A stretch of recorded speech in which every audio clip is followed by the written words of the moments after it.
Good day, grade 10s. Welcome to our business studies class. We are still looking at socio-economics issues, but we are looking at part 2. For those who are just joining us today, welcome to our 16th lesson. My name is Hector S. Ngosi, and I'll be taking you for business studies here under STEAM Digital School. All right. Before I can start, boys and girls, I still want to highlight the learning outcomes. Basically, these are the things that you need to know by the end of the chapter. So these are the learning outcomes that I've outlined since from yesterday. So you still need to know them, these learning outcomes. They are very important, and it is very vital for you to understand them. So we did inclusivity yesterday, and we touched on inequality and poverty on businesses. However, today we'll be looking at HIV, gambling, the meaning of piracy. We'll be looking at patent and trademarks, copyright. That's what we'll be looking at today. All right, grade 10s. Now I need to go to my other document. Right. Okay. So as I was saying to you, so basically our inequality and poverty, we covered this, and we also covered the meaning of poverty and the impact of inequality and poverty on businesses. We also looked or touched on inclusivity, so you should know what is inclusivity by now. Please, grade 10s. This will be very important for your assessments and your tests, your upcoming tests, right? Now, today, I really want us to look at HIV. I really want us to look at HIV. Remember, all these things are what are the types of socio-economic issues. So inequality is covered, inclusivity is covered. Today, we're looking at HIV, gambling, piracy, counterfeiting, bootlegging, strikes, or political disturbance and crime, right? So we'll be looking at the rest today, the types of socio-economics. Remember, we said socio-economics are the things or factors that affect us in an economy, basically, or in a country, or you can be in a community, right? So now, grade 10s, let's look at HIV, of how does it impact us, basically, right? So now, with your HIV and AIDS, the meaning of HIV and AIDS, sorry, I need my highlighter. Okay, sorry, I need my highlighter, boys and girls. All right. Now, let's look at the HIV and AIDS. Now, with HIV and AIDS, boys and girls, you need to know that the meaning of it, AIDS is the disease caused by a virus called HIV. So once you've got AIDS, which means you've got a disease, right? But HIV is just a virus, right? So now, when HIV gets into the person's body, it attacks the immune system. So we know that HIV attacks immune system, right? Or lowering body's natural ability, or lowering the body's natural ability to fight infections, basically, right? All right, boys and girls. So that's your HIV, basically, and you need to be familiar with your HIV. Statuses. This is one of the disease that it's much more very strong, and it attacks people. But if you if you uh, uh, if you what you call if you've got a low immune system, you can always sorry.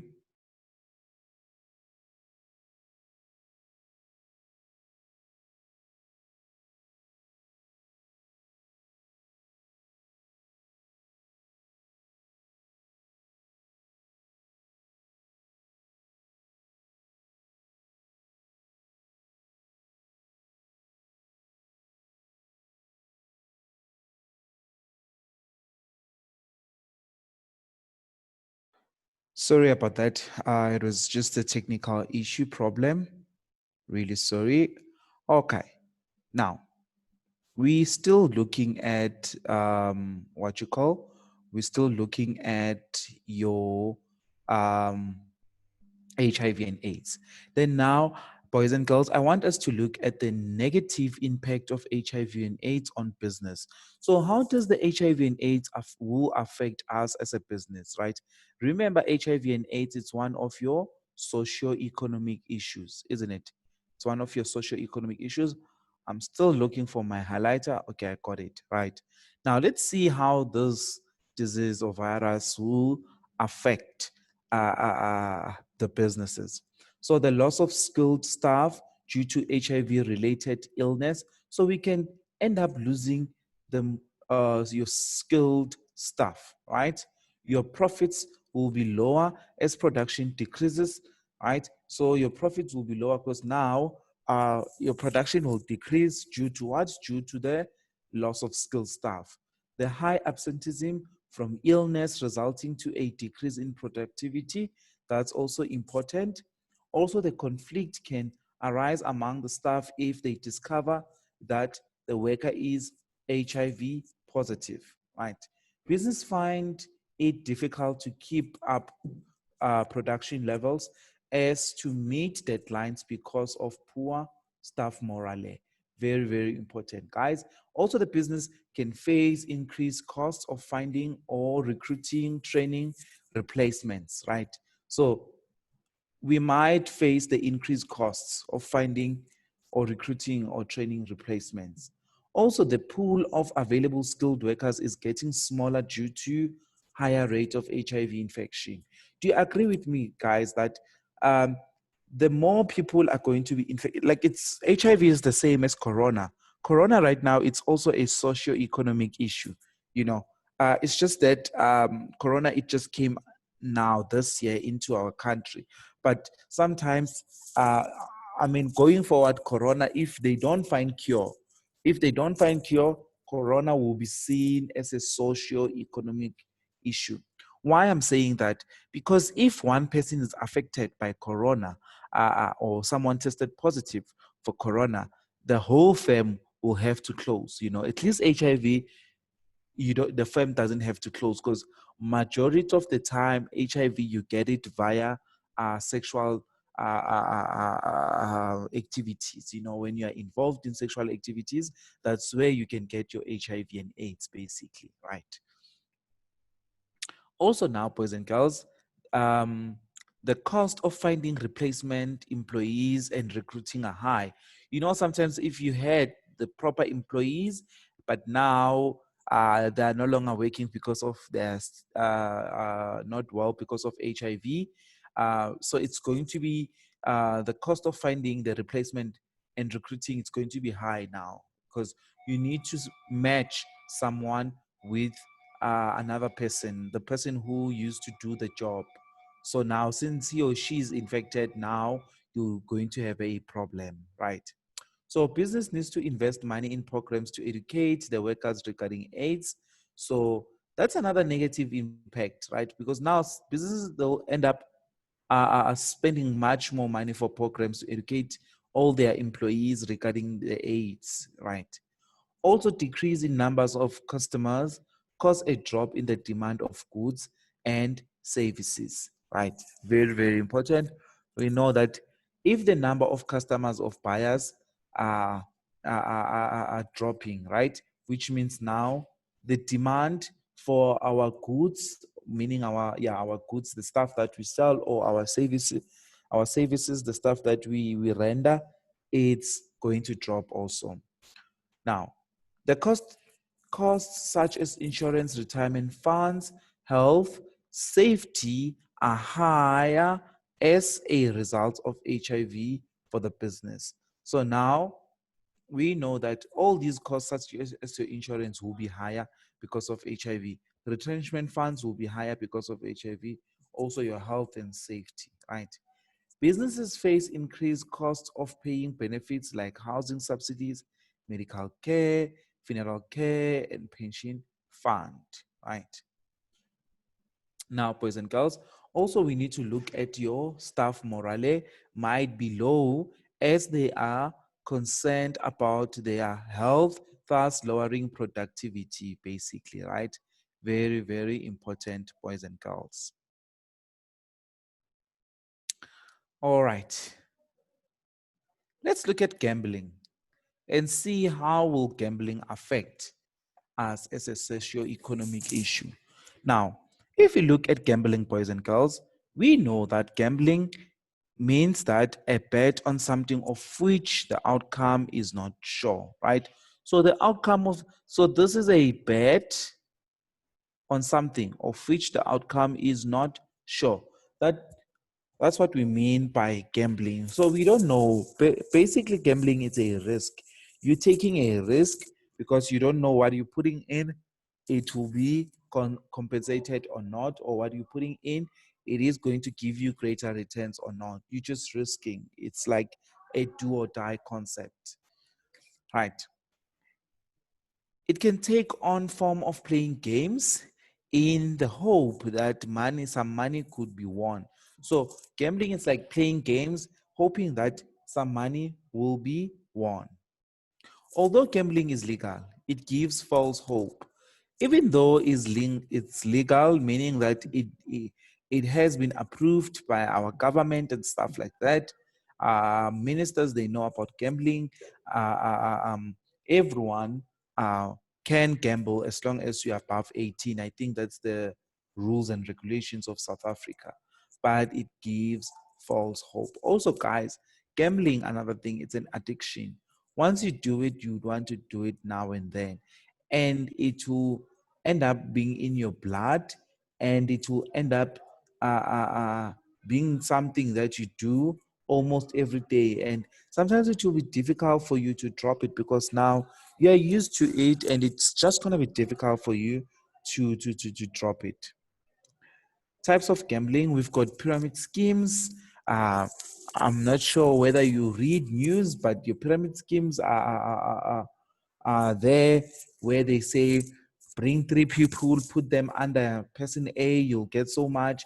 Bring 4 people, then you contribute so much. That's your pyramid schemes. It's more of like gambling. Your money laundering, it's part of gambling also. If let's say I'm like to you, I'm giving you, let's say, 60,000. Just hold on.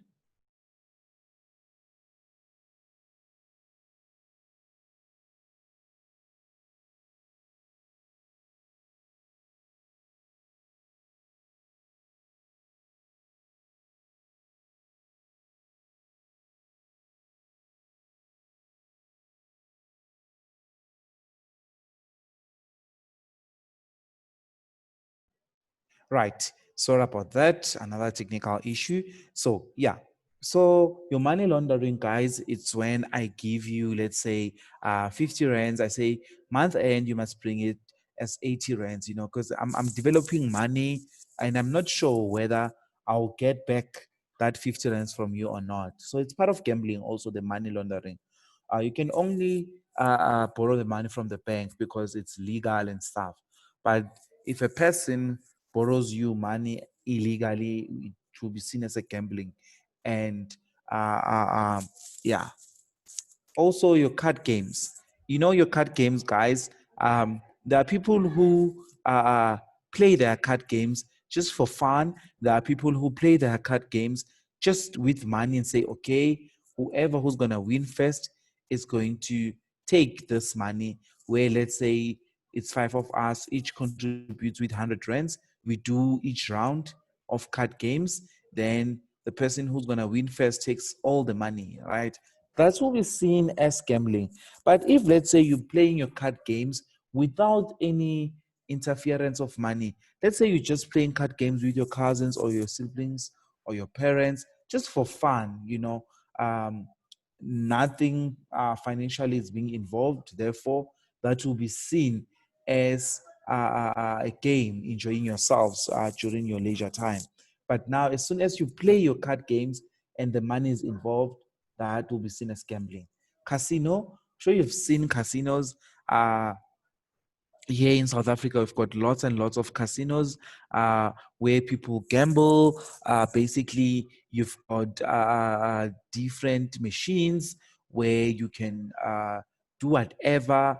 I've been to casino, but it was what you call, it was a friend's birthday, so I passed by. It's a casino. Yeah, it's a casino, but I passed by where they gamble. So we were going for a buffet in some restaurant. So I passed by the casino section, and yeah, people they do gamble, guys. Some they sleep there and stuff like that, and that's part of your socio-economic issue. Then we also look at your national lottery. We know people play a lotto a lot, hoping that one day uh, uh, uh, uh, they'll win those millions and stuff like that. Also, there's horse betting. Okay, before I go to horse betting, there's also what? There's also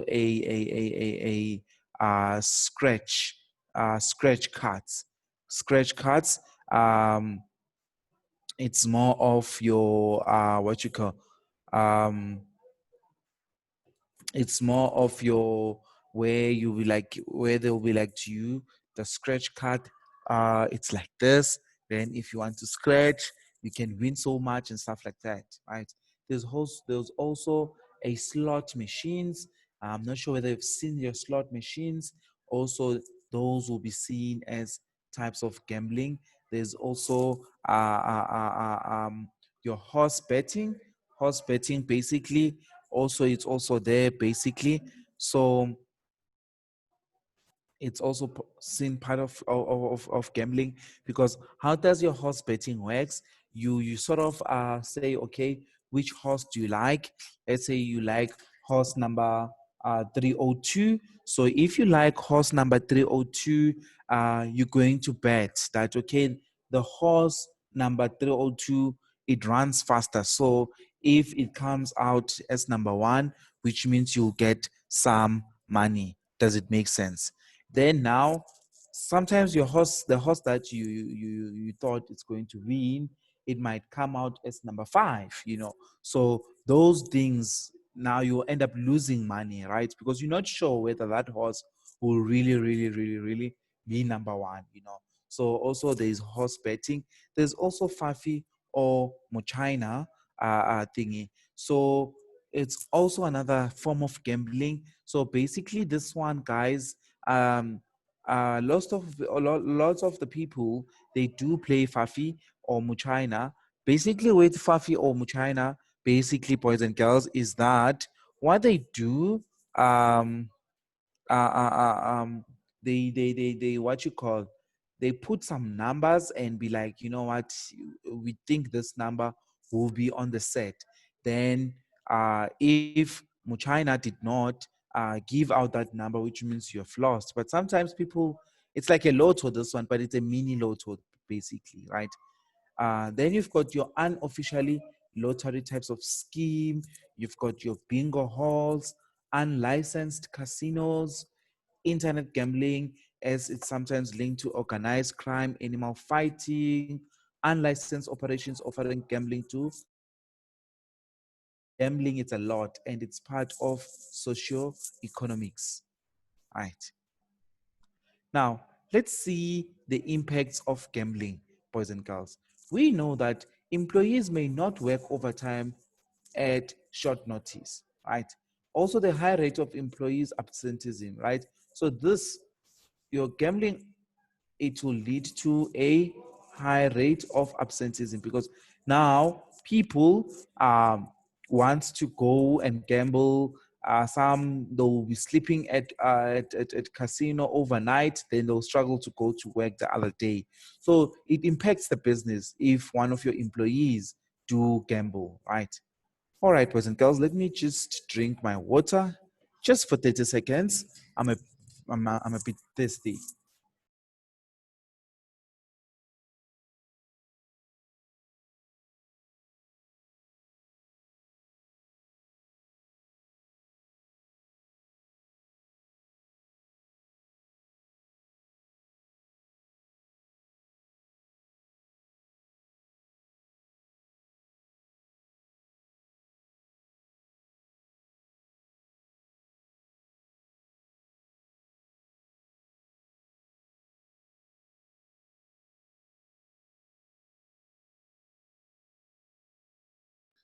Sorry, guys. Thanks for giving me that time. I had to drink water. I was very thirsty. I was very thirsty. All right. Now, let's look at the third bullet when it comes to your gambling. Right.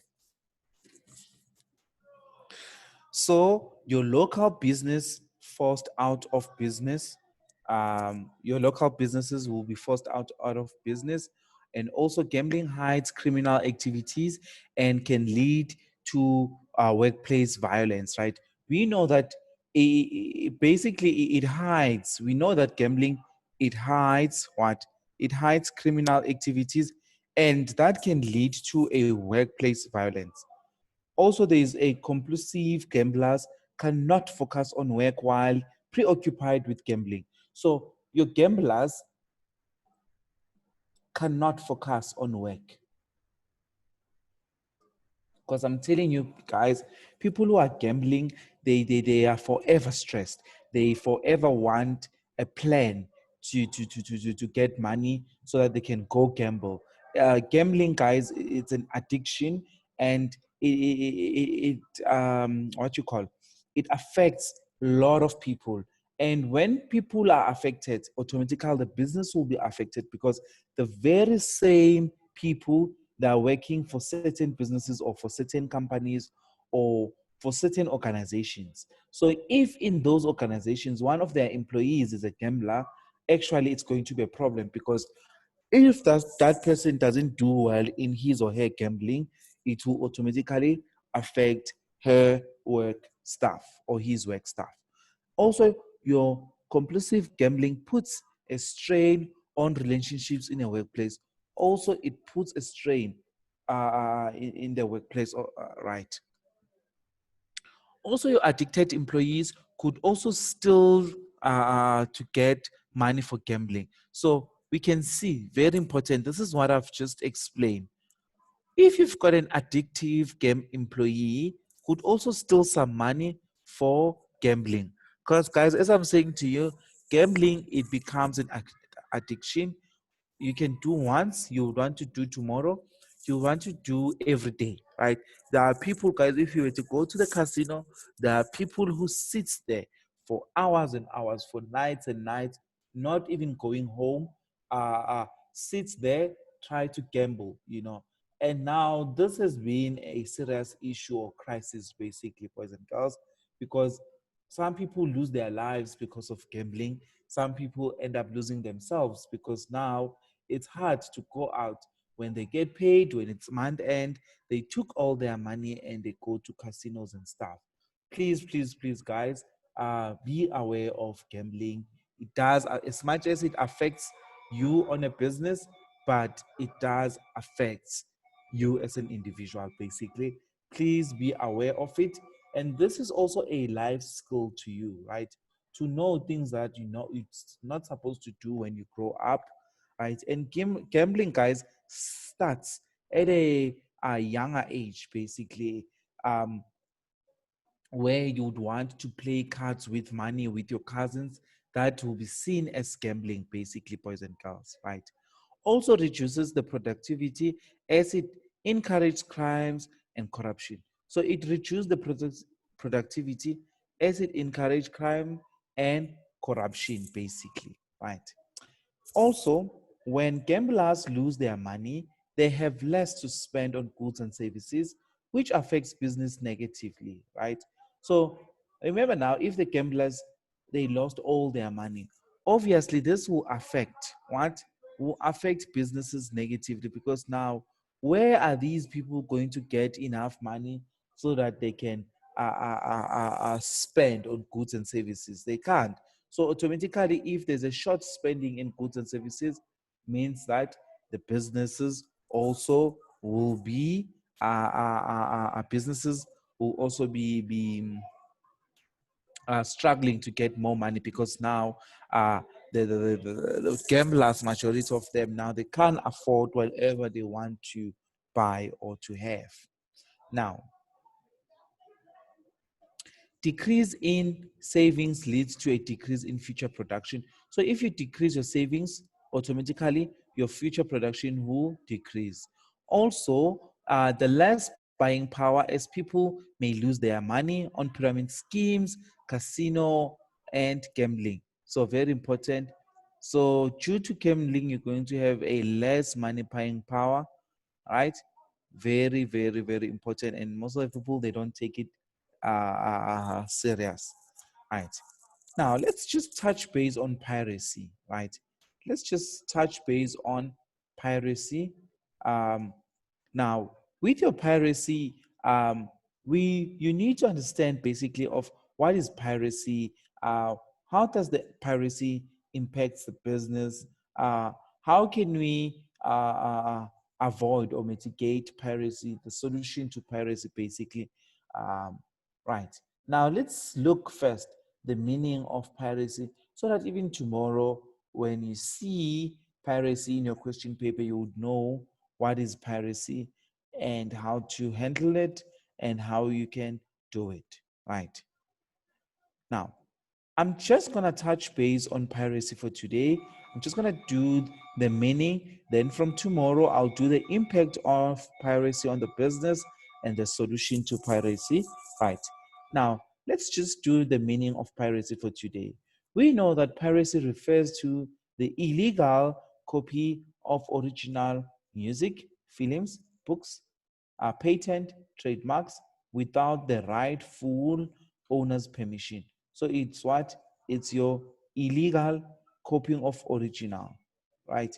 That's what we mean by piracy, right? So, and now, guys, people love piracy, especially youngsters, guys. I'm telling you, you'd see people exchanging music via Bluetooth, exchanging music via USBs, you know. Remember, guys, that music that you're listening, that movie that you are watching, the book that you're printing out and pretend as if it's yours, the patent rights, the trademarks, all those things, guys, there were so many costs that were involved in those things, right? So you can't just take someone's work and make it yours, or you can't just take someone's work and just jeopardize it unless you got the permission to do so. But you can't just take someone's work and think that, yeah, that's all your work. So please, boys and girls, it's very important. I'm hoping that it will make sense as time goes by, basically. All right. Also, it can involve physical copies or electronics copies that are downloaded illegally from the internet, right? We know sometimes people they download stuff from internet.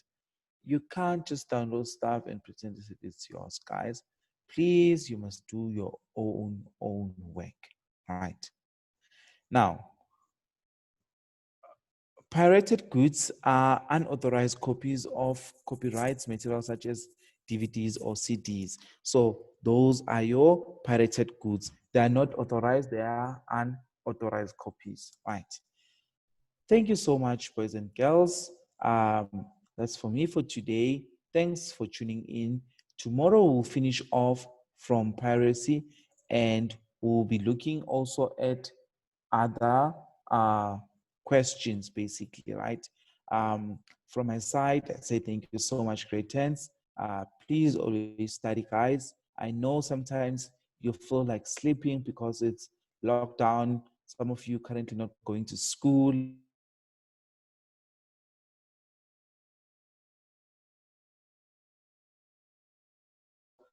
Same time, guys, please tune in. We'll be there helping you and looking at the other socio-economic issues. We've covered quite a lot today. So yeah, from my side, thank you so much and have a lovely afternoon. Goodbye.